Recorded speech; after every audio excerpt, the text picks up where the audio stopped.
Leo ni siku ya kumbukumbu ya miaka 68 tangu ilipotokea ajali ya ndege ya Munich maarufu kama Munich Air Disaster ambayo ilitokea mwaka 1958, tukio la kihistoria la ajali ambalo lilipelekea vifo vya wachezaji 8 wa Manchester United. Wachezaji hao walifariki wakati wanatokea Bulgaria, walipita Ujerumani kwa ajili ya kuongeza mafuta kwenye ndege yao, na ndipo ajali ikatokea mjini Munich, na hivyo wachezaji 8 waliweza kufariki katika ajali ile, lakini baadaye timu ikaja kurejea chini ya Sir Bob Charlton na kufanya vizuri zaidi. Kwa leo ni siku ya kumbukumbu ya Munich Air Disaster kwa klabu ya Manchester United. Taarifa nyingine ni kwamba meneja wa klabu ya PSG Luis Enrique, raia wa Hispania, amepuuza uwezekano wa kujiunga na Manchester United. Imekuwa ikitajwa kwamba Manchester inamwangazia Luis Enrique kuweza kujiunga nao baada ya msimu huu kumalizika chini ya Michael Carrick, lakini kwa taarifa za leo ni kwamba Luis Enrique anataka kuendelea na project yake ndani ya PSG na hatakuwa na plani ya kujiunga na Manchester, na kifupi Luis Enrique anapuuza mpango wa kujiunga na United. Hii ni taarifa nyingine kubwa na muhimu sana.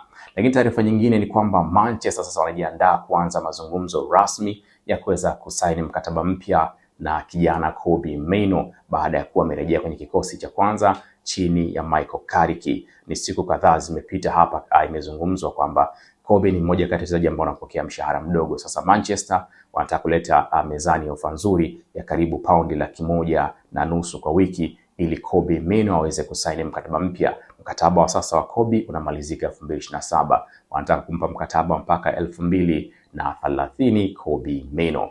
Taarifa nyingine ni kwamba FC Barcelona wanataka kuhakikisha wanambakiza Marcus Rashford ambaye amekuwa na wakati mzuri. Rashford akiwa na Barca msimu huu amekwisha kufunga magoli 10 na Barca wanataka kumsajili moja kwa moja.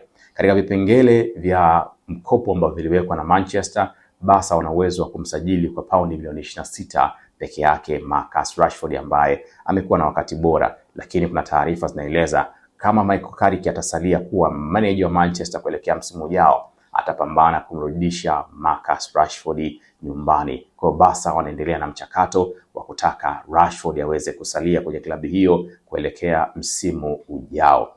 Taarifa nyingine ambayo imepata nafasi siku ya leo inamhusu Benjamin Sesko ambaye ameanza kurejesha makali yake kwa siku za karibuni. Amefunga magoli 4 katika mechi 4 zilizopita, lakini mkongwe wa zamani wa Manchester United Teddy Sheringham anasema Manchester ina haja ya kwenda kusajili mshambuliaji mzoefu kama Harry Kane ili kuja kuwa mentor wa Sesko. Sio Sesko aondoke, Sesko anatakiwa kuletewa mentor ambaye atamsaidia kuwa mzuri zaidi, kwa sababu Sesko bado ni kijana na ana muda mrefu wa kuitumikia Manchester, hivyo anahitaji kuwa na mtu ambaye anaweza kumsaidia kwenye sehemu ya kumkuza kufanya vizuri. Haya ni maoni ya Teddy Sheringham. Sijui unafikiri ni wakati sahihi wa kwenda kumtafuta Harry Kane huko aliko? Ili ni jambo la kusubiri. Kwa hiyo hizi ndio taarifa muhimu zaidi kuhusu Red Devils wakati huu, kwamba Manchester watampa mkataba mpya Kobbie Mainoo. Lakini subscribe, like, share na comment kupitia hapa United Insider.